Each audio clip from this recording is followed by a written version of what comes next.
محمد رسول اللہ صلی اللہ علیہ وسلم کی اولاد سے محبت کو دیکھتے ہیں تو یہاں بھی ہمیں آخرت رخی محبت نظر آتی ہے۔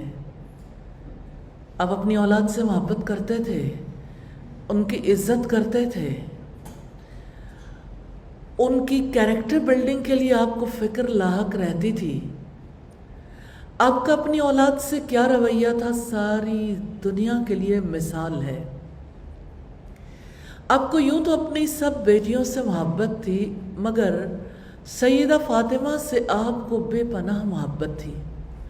سیدہ عائشہ صدیقہ رضی اللہ تعالی عنہ سے روایت ہے کہ جب سیدہ فاطمہ نبی صلی اللہ علیہ وسلم کے پاس آتی تو آپ اٹھ جاتے، اٹھ کے ان کا بوسہ لیتے، انہیں اپنی جگہ پر بٹھاتے۔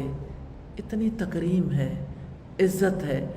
اور جب نبی کریم صلی اللہ علیہ وسلم ان کے پاس جاتے تو وہ اٹھ کر آپ کو بوسہ دیتی اور انہیں اپنی جگہ پر بٹھاتی۔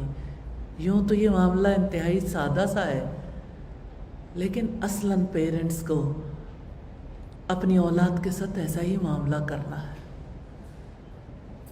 عزت دینے والے کا حق ہے کہ اسے عزت ملنی چاہیے، محبت کرنے والے کا حق ہے کہ اسے محبت ملنی چاہیے۔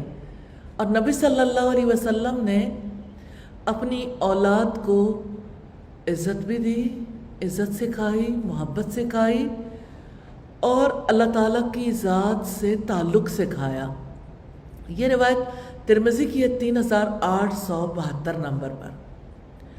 سیدہ عائشہ سے ایک اور روایت ہے کہ سیدہ فاطمہ اس طرح چلتی ہوئی آئیں کہ گویا نبی صلی اللہ علیہ وسلم چل رہے ہیں۔ بڑی اہم بات ہے، اولاد کاپی کرتی ہے ان ماں باپ کو جن سے وہ محبت کرتی ہے۔ تو سیدہ فاطمہ اس طرح چل کے آئیں جیسے نبی صلی اللہ علیہ وسلم چلتے ہیں۔ آپ صلی اللہ علیہ وسلم نے انہیں آتے دیکھا تو آپ نے فرمایا مرحبا یا بنتی، خوش آمدید اے میری بیٹی، اے میری بچی۔ پھر آپ صلی اللہ علیہ وسلم نے انہیں اپنی دائیں یا بائیں طرف بٹھا لیا۔ صحیح بخاری کی 3623 نمبر روایت ہے۔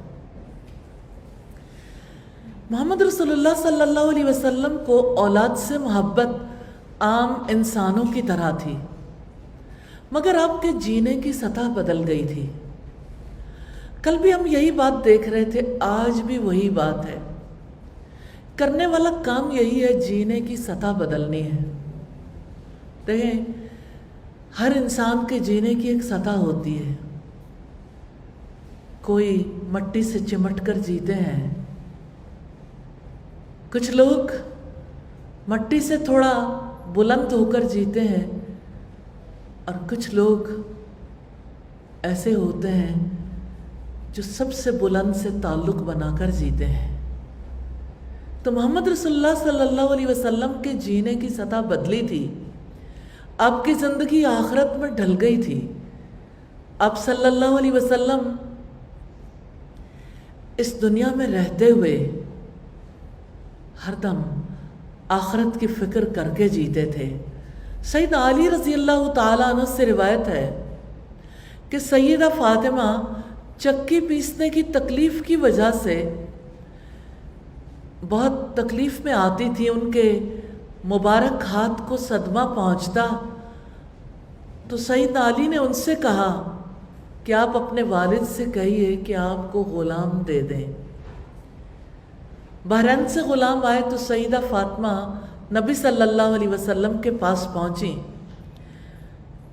غلام مانگنے کے لیے۔